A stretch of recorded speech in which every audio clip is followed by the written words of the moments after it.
In the very center of Europe, where the continent folds upward into stone, there is a country that refuses to lie flat. It is a place stitched together not by a single people, a single tongue, or a single church, but by a shared and stubborn agreement to live well, live carefully, and live together despite every difference that might have pulled it apart. 4 languages are spoken within its borders. 26 small republics govern themselves inside it. And somehow, out of that fragmentation, has come one of the most quietly prosperous, meticulously ordered, and fiercely independent nations on Earth. Glaciers feed its rivers before those rivers ever leave its soil, and 3 of Europe's great waterways, the Rhine, the Rhone, and the Inn, all trace their origins back to this single knot of mountains before scattering outward toward 4 different seas. Its highest peaks scrape a sky that belongs, in some sense, to no one and everyone, and for more than 2 centuries, this small, landlocked nation has chosen to remain formally neutral in a continent repeatedly torn apart by war, building instead a quiet reputation as a place where treaties are signed, disputes are mediated, and the world's disagreements are, for a moment, set carefully aside. This is Switzerland. Seen from above, Switzerland reveals itself as a country of extreme contrast, compressed into an impossibly small space. Within a single hour's drive, the traveler can pass from the vineyard-lined shores of a great lake, through rolling green farmland dotted with brown and white cattle, into valleys where waterfalls drop from hanging glaciers, and finally into a high alpine world of bare granite and permanent snow. The light itself seems to change character with the altitude, golden and soft over the lowland cities of Zurich and Geneva, then sharpening into something harder and more clarifying as it strikes the peaks of the Bernese Oberland and the Valais. Even the country's rooftops tell a story of altitude, steep and heavily tiled in the lowlands, flatter and weighted with stones in some of the higher alpine hamlets, built specifically to hold snow in place rather than let it slide dangerously onto the street below. From a distance, the postcard version of this country is easy to recognize. Cowbells, chocolate, cuckoo clocks, and snow-capped mountains under an impossibly blue sky. But the postcard, as beautiful as it is, only captures the surface. To live in Switzerland is to live in constant negotiation with altitude and weather, because here the mountains are never merely scenery, they are a condition of existence. Snow is not an inconvenience to be endured until spring. It is a resource, an economy, a season around which entire towns organize their calendars. The Föhn, a warm, dry wind that spills down from the Alps into the northern valleys, is treated with something close to folk superstition.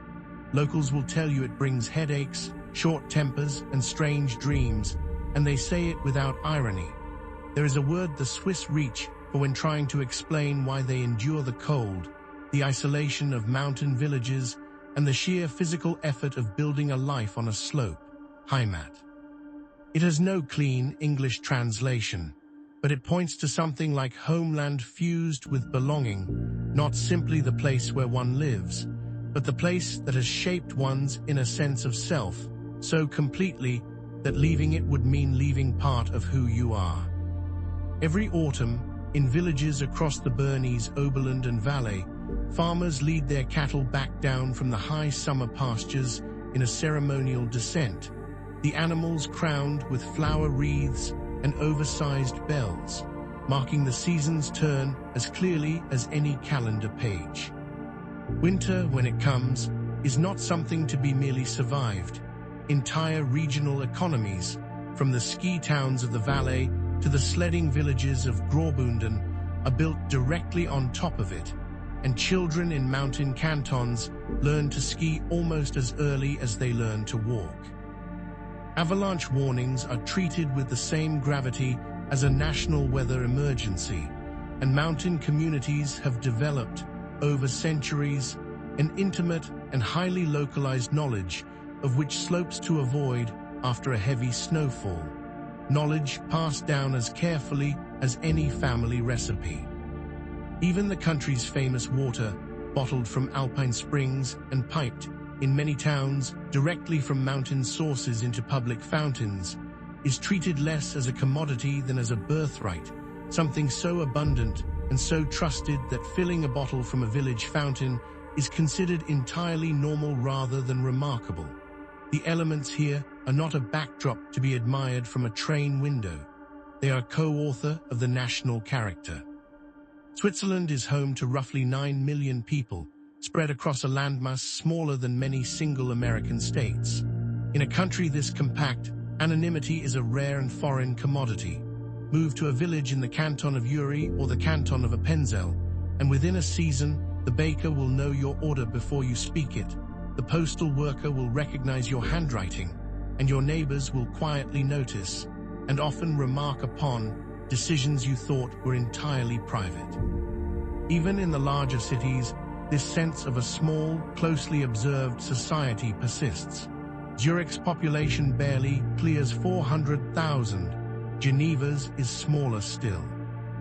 In the smaller cantons, places like Uri, Obwalden, or Appenzell Innerrhoden, the entire resident population can be smaller than a single neighborhood in a major foreign capital, which means local decisions, from school funding to road repairs, are made by people who will personally live with the consequences and see their neighbors at the grocery store the very next morning.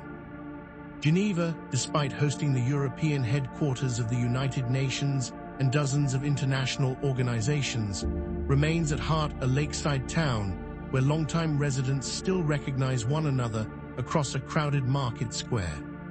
This is a nation where the collective is never far from the individual, where reputation travels quickly, and where the comfort of being known coexists, sometimes uneasily, with the pressure of being watched.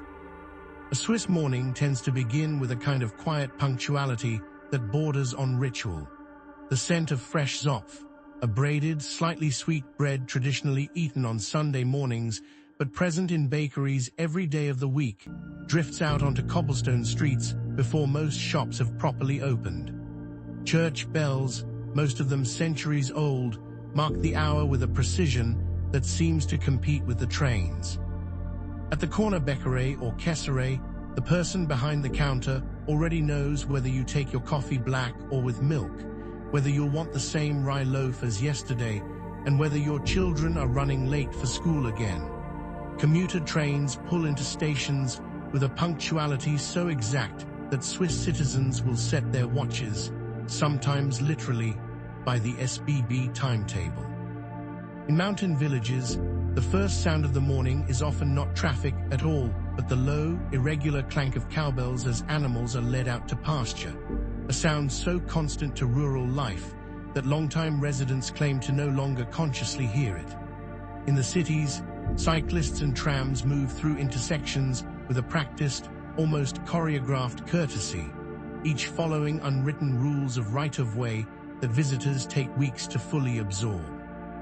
Farmers in the lowland cantons are often already in their fields or barns well before the rest of the country wakes, tending to dairy herds whose milk will, by mid-morning, already be on its way to a village cheesemaker. In the larger cities, the tram and bus network begins running with such reliability that many residents genuinely choose not to own a car at all, a decision made easier by a public transport system considered among the most efficient in the world. Children as young as 6 or 7 can often be seen walking or taking the bus to school entirely unaccompanied, a small but telling signal of just how much trust this society places in its own order and its own neighbors. There is no shouting, no visible urgency, only a kind of collective, unspoken agreement that the day will proceed in order. Despite the country's reputation for hyper-efficiency and cool reserve, family remains the undisputed cornerstone of Swiss life. Multiple generations often live within a short drive of one another, even as younger adults increasingly move to cities for work. Sunday remains sacred in a way that surprises many outsiders. Shops close, laundry is not to be hung outside, lawnmowers fall silent, and families gather for a long, unhurried midday meal that can stretch for hours. Grandparents frequently take an active hand in raising grandchildren, not out of necessity alone, but out of a deeply held belief that a child's upbringing is a shared, multi-generational responsibility. It is common for a working parent's schedule to be built quietly around a grandmother's Wednesday afternoons or a grandfather's willingness to collect a child from school, an informal but reliable form of childcare that saves families considerable expense while keeping generations closely woven together. Even Swiss law reflects this reverence for the day of rest. A patchwork of cantonal and municipal ordinances restricts loud yard work, and in many communities even mowing a lawn or running a washing machine spin cycle on a Sunday is enough to draw a polite but pointed knock from a neighbor. In a culture often stereotyped as individualistic and private, the Sunday table remains one of the few places where that reserve visibly softens. That same instinct for care extends outward from the family into the village and the neighborhood, where the well-being of one is treated, quietly but consistently, as the concern of all. Switzerland's tradition of direct democracy is not an abstract political curiosity. It is a lived, weekly reality.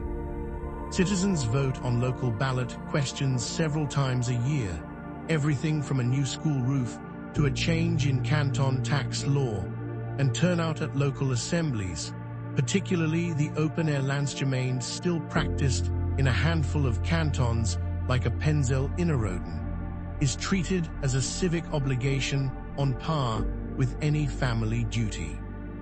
Volunteer fire brigades, communal cheese-making cooperatives, and mountain search and rescue teams are staffed not by professionals alone, but by neighbors who simply show up when called. The same civic instinct extends into the country's militia-based armed forces, where most able-bodied men complete a period of national military service and then keep their service rifle at home for years afterward as part of the reserve system. A practice that would alarm many nations, but that the Swiss treat as simply another form of shared civic duty, no different in principle from volunteering for the fire brigade. Village associations, from marksmanship clubs to choral societies, remain a genuine social backbone even in an era of screens and streaming, with membership passed informally from one generation to the next. In many mountain communities, a Burgbahn, a local mountain railway or cable car company, is not simply a transport service, but a shared civic asset, often partly owned by the very residents who use it, its profits reinvested directly into the village that built it. This is a country where community is not an ideal to aspire to. It is infrastructure built and rebuilt every single week. Switzerland's relationship with its own identity is unusually layered, built as it is on 4 official languages: German, French, Italian, and Romansh, spoken across 26 cantons that each guard their own customs fiercely. Yodeling and alphorn music, once purely functional tools for communicating across mountain valleys, are now preserved as cultural heritage, performed at festivals that draw crowds from across the country. Traditional dress, including the embroidered dirndl-adjacent tracked and worn at regional festivals, remains a genuine point of pride rather than a costume for tourists. In the medieval old town of Lucerne stands the Kapelbrook, a wooden footbridge first built in the year 1333, making it one of the oldest surviving wooden bridges in Europe. A structure that has watched over the Reuss River for nearly 7 centuries and still carries commuters and tourists alike across the water every single day. Elsewhere, the winding Rhetian railway through the canton of Graubünden, recognized as a UNESCO World Heritage Line, threads through more than 50 tunnels and nearly 200 bridges, a living monument to the country's engineering obsession, applied even to something as simple as scenery. Romansh, the smallest of the 4 national languages, is spoken by only a tiny fraction of the population, largely tucked into the valleys of Graubünden, yet it is protected by federal law and taught in local schools. A small but deliberate act of preservation in a country that could easily have let it fade. Every August 1st, villages across all 26 cantons light bonfires on hillsides to mark Swiss National Day, commemorating a founding pact between three original cantons said to date to the year 1291, a tradition that turns the entire alpine skyline for one night into a chain of small, deliberate fires. In the canton of Appenzell-Innerrhoden, the Landsgemein tradition endures almost exactly as it has for centuries. Citizens gather in an open square, raise their hands to vote on cantonal matters in full public view, and settle local governance not through a sealed ballot box, but through the simple, visible weight of a show of hands. Elsewhere, embroidery and lace-making traditions persist in cantons like St. Gallen, once the beating heart of a textile industry that clothed much of Europe. Its patterns still referenced by fashion houses that quietly acknowledge a debt to Swiss craftsmanship few outside the industry ever notice. The Swiss economy is, in many ways, a story of two halves living side by side. In the high alpine pastures, dairy farming continues much as it has for centuries. Cattle are still driven up to summer pastures in a ceremonial procession called the Alpabzug, and small-batch cheesemakers in villages across Gruyere and the Emmental still handcraft wheels of cheese using methods passed down through generations, some of them producing no more than a handful of wheels a day, each one turned and brushed by hand throughout months of agging in a cool cellar. Watchmaking, too, remains a proudly artisanal industry in towns like La Chaux-de-Fonds, where master craftsmen assemble mechanical movements by hand under magnifying lenses, continuing a trade that has defined the Jura region for nearly 300 years. And yet barely an hour away, in the glass towers of Zurich's Paradeplatz and along Geneva's lakefront, sit some of the most powerful private banks and wealth management institutions on the planet, alongside pharmaceutical giants headquartered in Basel that drive a significant share of the country's economic output. This dual identity, one foot in the pasture, one in the boardroom, is not a contradiction the Swiss feel any need to resolve. Both halves, they would say, are simply what the country is. In Basel, pharmaceutical giants have anchored the local economy for well over a century, drawing scientists and researchers from across the world into a city that still closes many of its shops for a midday lunch break. Nearby, in the mountains above Geneva, the world's particle physics community gathers at the CERN research facility, running experiments beneath the Franco-Swiss border in tunnels that, in their own way, echo the same tunneling ambition that built the Gotthard. The country's currency, the Swiss franc, has long been treated by international investors as a safe haven in times of global uncertainty, a reputation built over decades of political stability and fiscal caution rather than any single policy decision. That reputation and the wages it supports is precisely why so many skilled workers continue to arrive from across Europe and beyond, drawn by salaries that remain among the highest in the world, even after accounting for the country's famously high cost of living. That prosperity, however, comes at a cost. Rent in cities like Zurich, Geneva, and Zug has climbed sharply in recent years, driven by a housing shortage that shows no sign of easing, and even secure, well-paid Swiss households now describe finding an apartment in the country's major centers as something close to a competition. If there is one dish that captures the Swiss relationship with food, it is fondue, a pot of melted Gruyere and Vacherin cheese laced with white wine and a touch of kirsch, into which cubes of bread are dipped on long forks around a shared table. It is slow by design, meant to be eaten over conversation rather than convenience, and it turns a meal into an act of communal patience. Alongside it sits raclette, where a wheel of cheese is melted tableside and scraped directly onto boiled potatoes and pickled onions, and rösti, a golden, pan-fried potato dish so central to Swiss-German identity that the cultural and linguistic divide between French and German-speaking Switzerland is nicknamed, half-jokingly, the Röstigraben, the Rösti ditch. And of course, there is chocolate, refined here into an art form by pioneers who perfected milk chocolate and conching techniques in the 19th century, still produced today in small chocolatiers that guard their recipes as closely as any bank guards its vaults.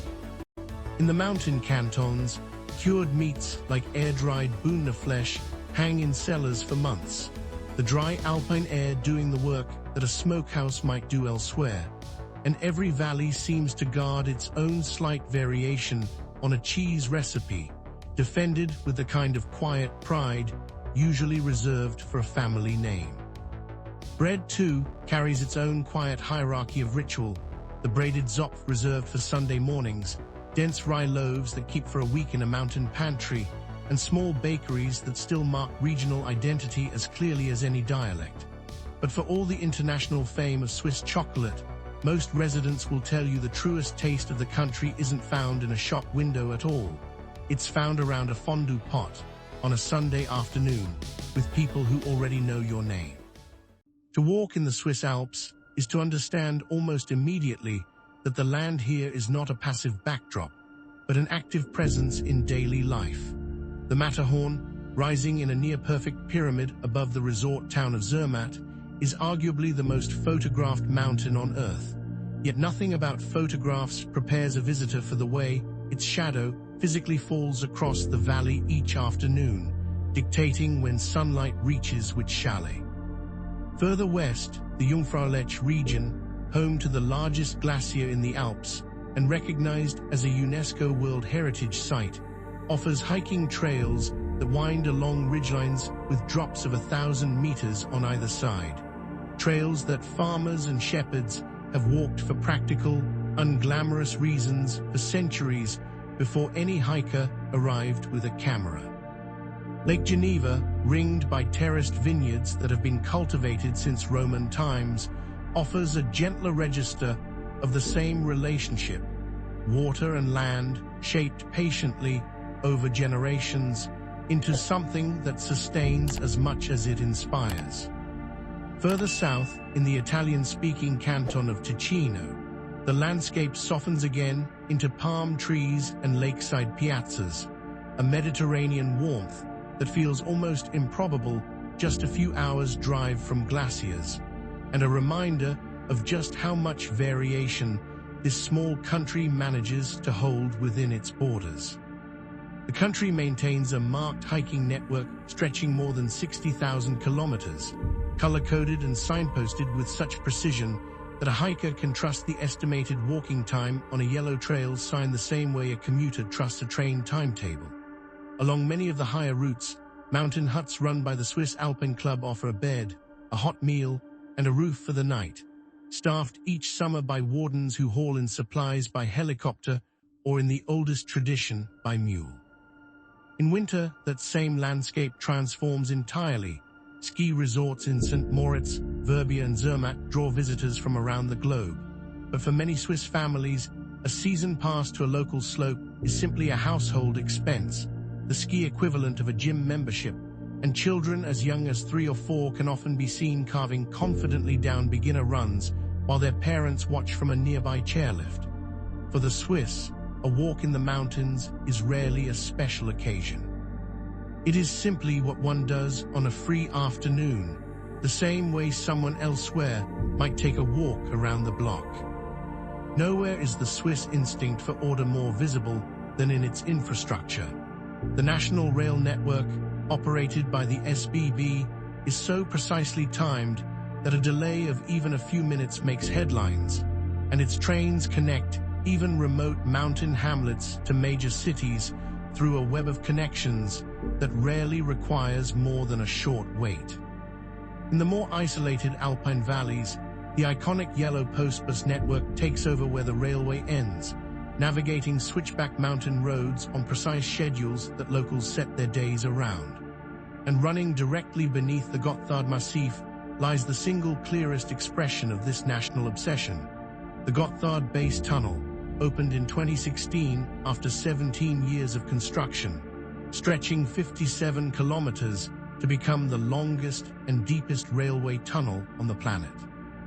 It replaced a winding surface route that had defined north-south travel through the Alps for over a century, cutting hours from journeys between northern Europe and Italy and moving both people and freight beneath, rather than over, the mountains that once made such a passage nearly impossible. Above ground, an equally dense network of cable cars and cog railways carries residents and visitors alike up mountainsides that would otherwise be reachable only on foot. Some of them, like the railway that climbs to the Jungfraujoch, tunneling directly through rock to reach stations perched among glaciers. Even in the depths of winter, when heavy snowfall closes roads elsewhere in the world for days, Swiss municipal snow-clearing crews are typically out before dawn, and it is not unusual for a school bus in a remote alpine hamlet to arrive within minutes of its scheduled time, despite a fresh half-meter of overnight snow. It is, in its way, the perfect Swiss paradox made literal in stone and steel. A remote alpine village with fiber-optic internet and same-day parcel delivery, connected to the rest of the world through the very heart of the mountain that once isolated it. For young Swiss adults, moving away from a home canton to study or begin a career, often to Zurich, Geneva, or Lausanne, or occasionally abroad, has become something of a modern rite of passage. The country's dual education system, which allows teenagers to combine formal schooling with paid, hands-on apprenticeships in a trade or profession, is often credited with the country's remarkably low youth unemployment. But it also means many young Swiss leave their home villages early to pursue training unavailable locally. And yet the pull of home remains strong. Universities in Zurich and Lausanne regularly rank among the finest research institutions on the continent, drawing not only Swiss students, but a steady stream of international talent who, in some cases, choose to stay long after graduation, adding yet another layer to the country's already intricate multilingual identity. Many return after their studies, drawn back by family, by the particular quality of mountain air, or simply by a Heimat they never quite stopped feeling connected to. For those who complete an apprenticeship rather than university, the path is no less respected. A plumber, an electrician, or a watchmaker trained through the dual system often earns comparable standing and income to a university graduate.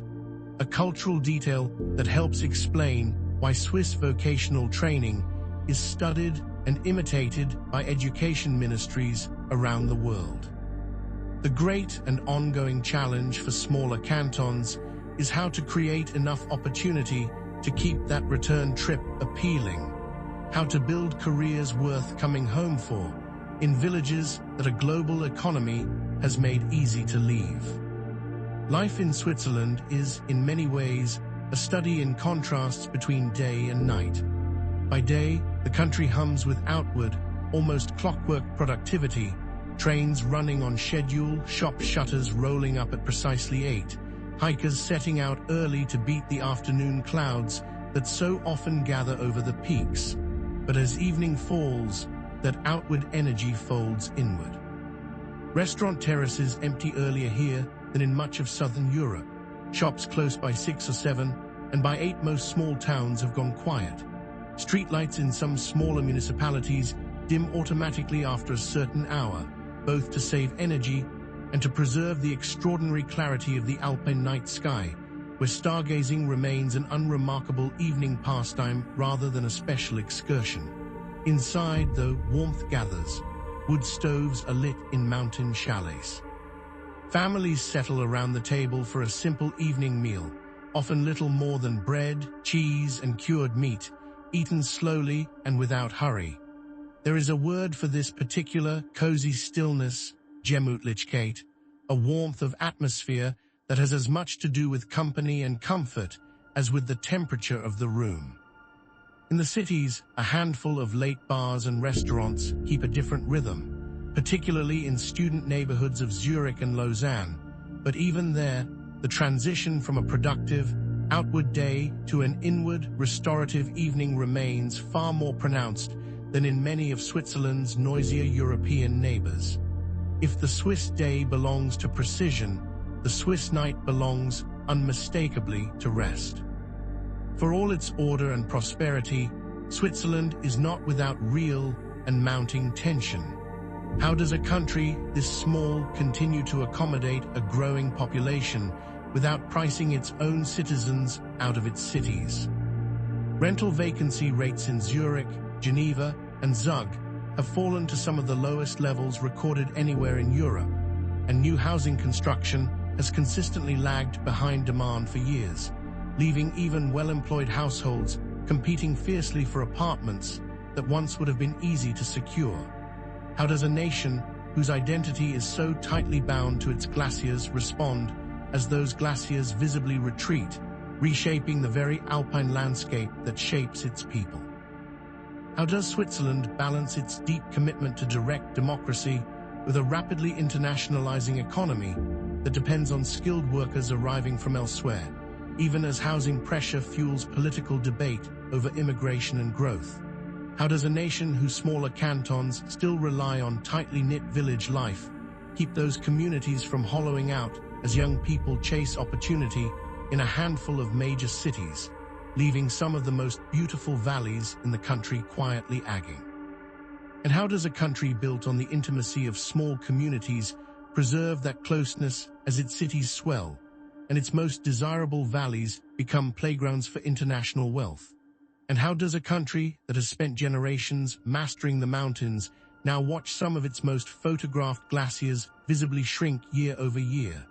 A slow and undeniable erosion of the very ice that gave the high valleys their water, their power, and much of their identity. And how does a country that prides itself on order and consensus continue to reach agreement as its politics, like those of much of Europe, grow more fractured and its referendum campaigns more contested with each passing year? These are not questions the Swiss pretend to have fully answered, but they are questions the country confronts thoughtfully, publicly, and true to form, usually by putting them directly to a vote.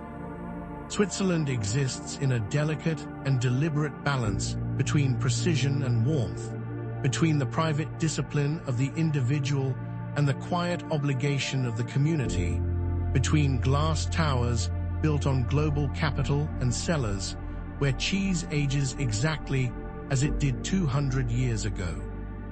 It is, in the end, a nation that has made a philosophy out of contrast, the rigor of the boardroom and the stillness of the pasture, the busiest train timetable in the world and the slowest fondue pot in the room.